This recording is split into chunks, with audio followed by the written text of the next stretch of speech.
Igelanka, Erentzu Elizana, Enara Ibela. Edabea prest dago. Sardadila sugarramurdiko sorginei zerbait galdetzeko duena. Apa, kaixo, Juan Carlos Itzairre naiz Donostiko alkate jatorra, etorkizune buruz galdetzen etorren. Ba Euskal Herriaren independentziaz galdetu nahi badiguzu, zoaz, etorritzaren bidetik.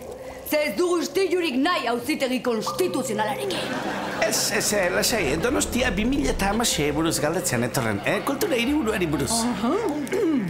Hemen ikusten dudanez, dena ondo aterako da. Ja, bai, baina pixkat zehaztu badezakezu. Oantxe gabiltza antolaketa lanekin eta programan jarri ideik ere ez daukagu. Ba, kontzertu asko ikusten ditut. Aha. Kale antzerkia, erakusketak, zine estrenaldiak. Primeran, egundoko aurrekontua daukat eta egia esan ez dakit zertan gastatu. Dimisioak ere ikusten ditut. Bai, horiek nik ere ikusten ditut, oraindik ez da aste bakar bat pasa inor dimititu gabe. Bueno, eskerrik asko, Etxen! Beste zerbait ikusten dut. Zuri buruzko gauza bat. Bai, argi ikusten dut. 2016an alkatea izango zara. Donostiakoa?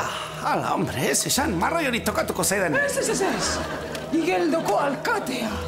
Igeldo independientea, haze poza eman diazuena. Sekulako karga kendu diazue gainetik.